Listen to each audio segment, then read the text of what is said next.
Okay, ready, stand by, and action.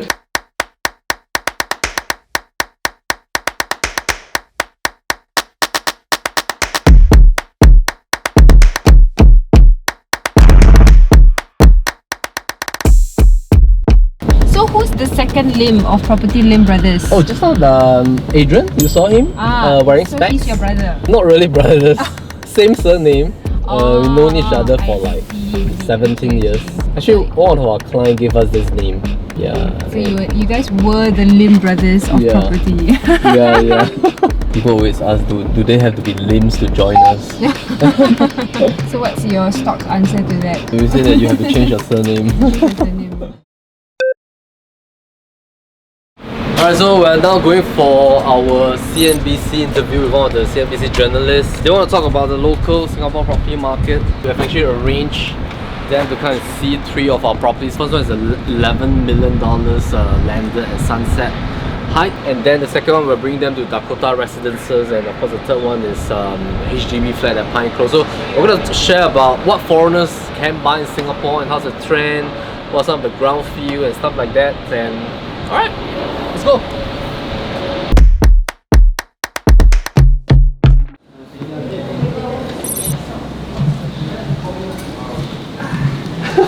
Our crew. Come on in. Yeah, you can take off your shoes. Yeah. Right.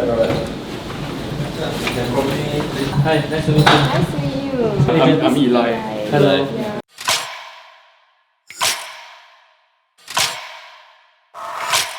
Yeah, you watch your friends swim. Wow. Sure.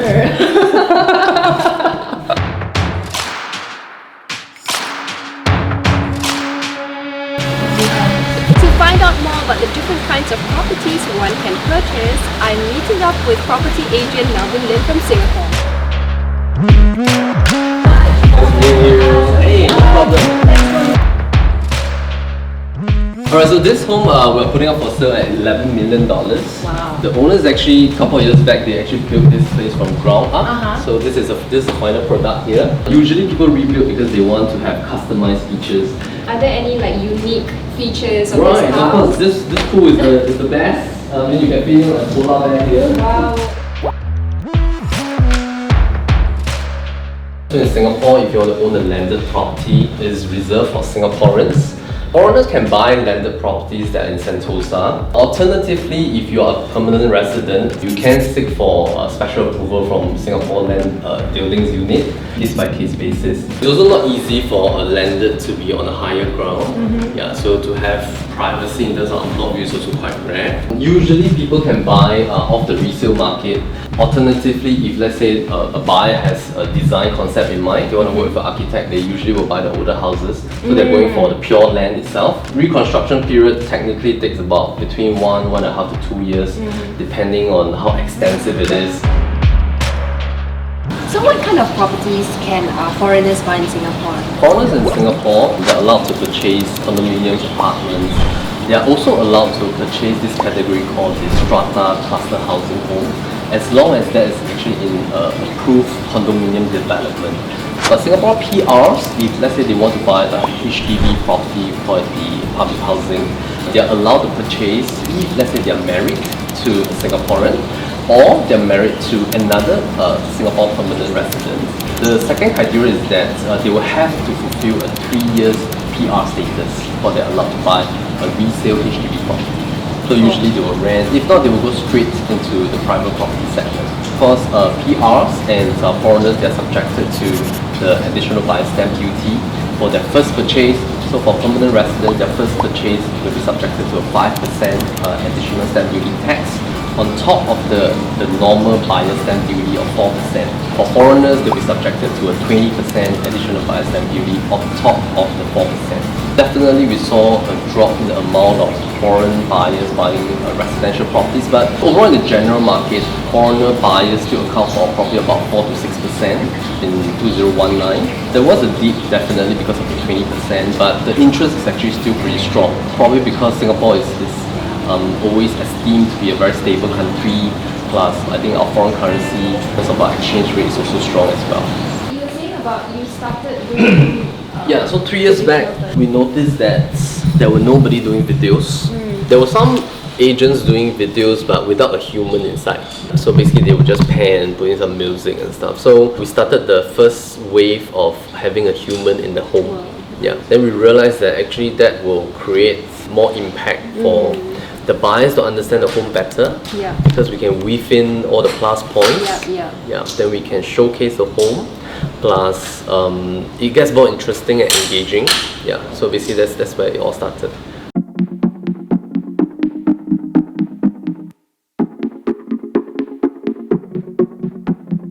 We are now going to our second location, which is at Dakota Residences. So this one is 3 million, and after this we'll go to a HDB property. So they wanted to have a perspective on the 3 different types of properties that foreigners and PRs are eligible to buy. So yep.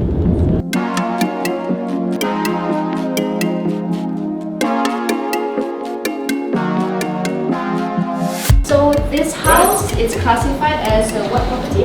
This is classified as a condominium. Right now at Dakota Residences, 300 unit kind of condo development. So for foreigners, their very first property, they have to pay 20% additional buyer stamp duty, and then subsequent properties is also at 20%. So for example, like this property itself, our clients, they are foreigners as well. It is definitely very sought after with foreign buyers. Usually in Singapore, the key groups of people, majority are formed by Malaysian investors, Indonesian investors, mainland Chinese investors as well, and of course other different countries. There are a few countries that fall within the free trade agreement, the FTA agreements, so they technically do not have to pay the additional buyer stamp duty of 20%. They are being treated equivalent to the Singapore buyers. For foreigners buying properties in Singapore, you can either buy it directly from developers at the show flats during a new launch, or you can buy off the resale market. For new properties, there is a waiting period for the construction to take place. So typically it's about 3 to 4 years, depending on the scale of the project itself. There are different like payment schemes, there's progressive payment scheme as well. For resale market, you get to stay in the property after the transaction is completed. Typically within a 3 months period, you can get your keys for the resale property.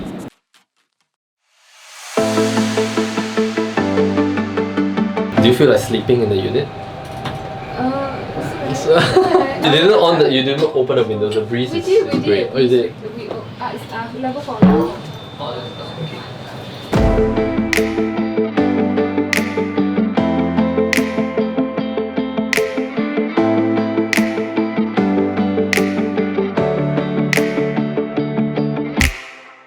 This is a flat by the Housing Development Board. Yes.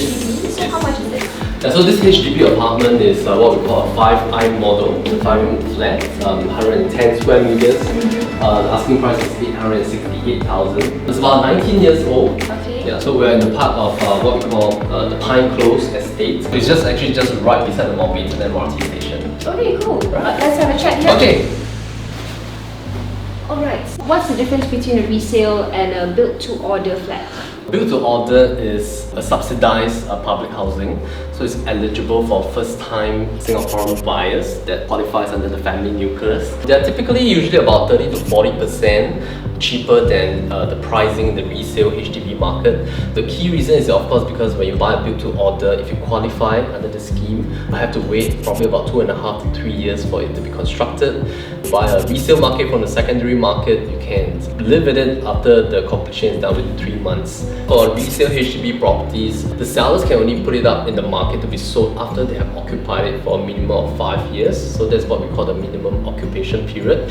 Properties like this one, this is currently like 19 years old, which is still considered relatively new. All HDB properties in the market, they are all 99 years leasehold.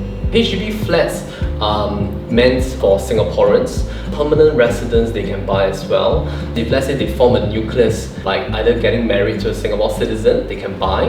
If let's say 2 PRs they get married, they can buy a resale HDB flat, but they cannot buy a new BTO. Both of the permanent residents, they must have the PR status for at least 3 years before they're eligible to buy. A single permanent resident, they cannot buy a HDB flat. Take note that they also have to pay the additional buyer stamp duty of 5% in the event if they do buy a resale HDB flat. Similarly to the condominium property, For the PR family, if husband and wife are both PRs, they have stayed in the HDB flat for 5 years, they want to own a condominium, then it's mandatory that they have to sell off the HDB flat. Why do you think many more PR families are buying HDBs in Singapore? The key reason is that HDB properties are definitely more affordable compared to some private properties, depending on whether do they want size vis-a-vis the overall quantum price of the property itself. Also depending on whether their income status and stuff like that, and their personal preference as well.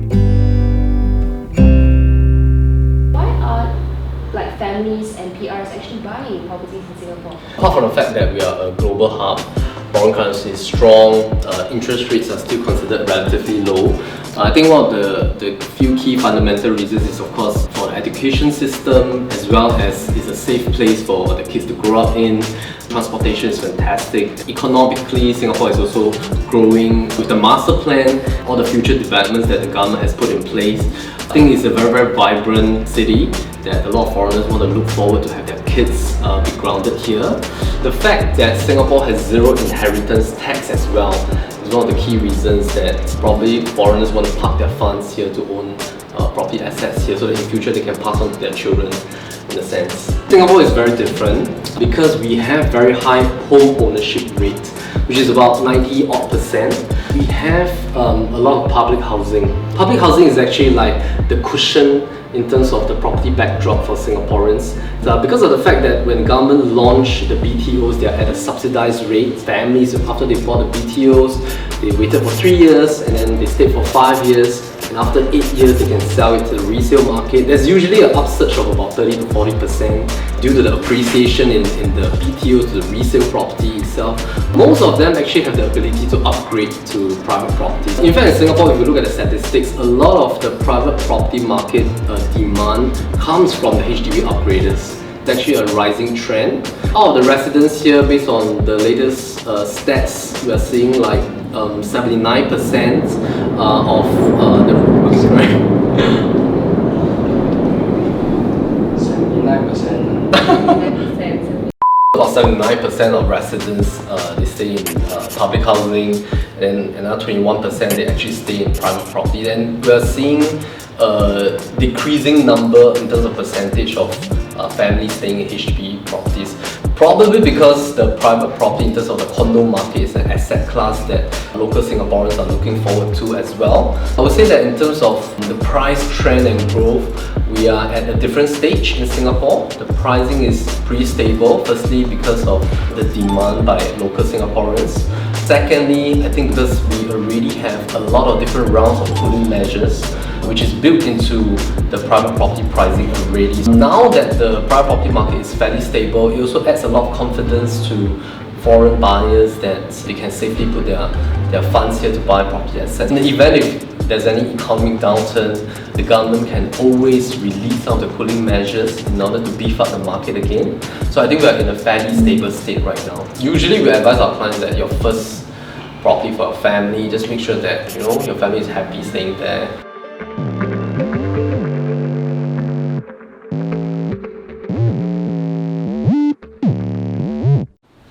Alright, so we're done for the day. Just finished 3 rounds of interviews at 3 different properties. That was for a CNBC interview that's on their digital platform. It will be published on YouTube. So have a look at that one once it's out. Alright.